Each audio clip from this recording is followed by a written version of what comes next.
had been preparing for Jajamaru Gekimaden to be the final game in the 1990 RPG Showdown. It's a direct sequel to Jajamaru Ninpo-cho, which was a pretty blatant Dragon Quest copy. And I had read online sources that said that this game was an RPG. It is not. Jajamaru Gekimaden is an action-adventure game. No RPG elements at all, and it's really blatant about what game it's copying.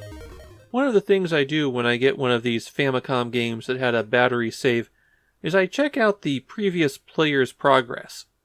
Jajamaru Gekimaden has 3 save slots, and all 3 were full. And for each of them, when I loaded them, I got the opening cutscene. 3 players, all of which started up the game and never bothered continuing onward. And that really sums up Jajamaru Gekimaden. It's a game that puts up enormous barriers to just getting into it. And once you've tried a few times, you're probably going to want to give up. The story of the game is that a wounded samurai turns up at the hidden village of the shinobi where Jajamaru lives. The castle's been destroyed, and Princess Sakura has once again been kidnapped by monsters. The fundamental goal of the game is to recover the 8 shinobi arts, and then go defeat the master of monsters who had kidnapped the princess. When you depart an area, you get a zoomed out map with some paths that you can walk on. The paths are blocked by short action stages though, so when you cross into those, you'll have to fight your way through them. Getting out from your starting village requires that you fight your way through a forest. Then you can access the town and the actual stages. One problem with the town though, there's no place to save there. You have to go back through the forest and then return to the starting town in order to save.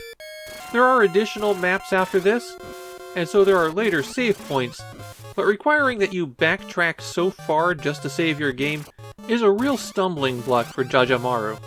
As you're running around, the A button attacks with your short-range chain, and the B button uses any ninjutsu that you have equipped. Hitting the start button brings up this menu, where you can choose to change your equipped ability, or you can use an item that you've purchased. You can use purchased items twice, and they consist of things like healing potions, magic recovery potions, and oil lamps. The oil lamps matter a lot because a lot of dungeons are dark, and you have to use those to illuminate it. And those oil lamps are not cheap. You start out with 70 gold, oil lamps cost 30, any kind of healing item costs 40, staying at an inn to recover your health costs 20, and roughly 1 in 10 enemies drops a coin. And I do mean a coin. You are going to have money problems in this game, and have to grind up for cash a lot. But hey, at least you could heal by fighting enemies, right? Well, again, roughly 1 in 10 enemies will make you recover 1/2 of 1 health point.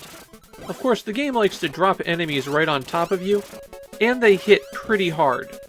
So recovering health is also expensive and time-consuming. It makes Jajamaru Gekimaden just really frustrating to play. You're a lot more likely to lose more health than you gain, and necessary items and healing are absurdly expensive compared to how much money you get. And then when you do make progress, then you have to backtrack through dungeons so that you can save. They've really worked hard to drain any possibility of fun out of this one. I made it to the 3rd dungeon myself during my playthrough, and that meant climbing through one very long dungeon and then going all the way back out, because once you get to the end it doesn't take you back to the beginning, and then going through the 2nd dungeon and fighting a boss. I made it to the 3rd dungeon boss by running past everybody, but that's not ideal because I ran past some treasure chests. You have to attack treasure chests in this game to open them, and then attack them again to collect what's inside. And what's inside is inevitably money. Defeating a boss gets you a ninja ability, and the first one that you'll collect is digging, which lets you duck into the ground to avoid enemies. Of course, you can't attack while you're down there either, so it's not really that helpful. At this point, you've been watching me play for almost 5 minutes now, and I think you might have noticed some minor similarities between this game and another popular game released by Nintendo. The copying is really blatant here, right down to having to defeat 8 bosses in order to collect the items necessary to enter the final dungeon. Jajamaru Gekimaden is not the worst game ever, but it is a mediocre copy of a much better game. I feel like they set it up to drag the game out as much as possible. The difficulty comes from things that slow you down, not from actual gameplay challenges.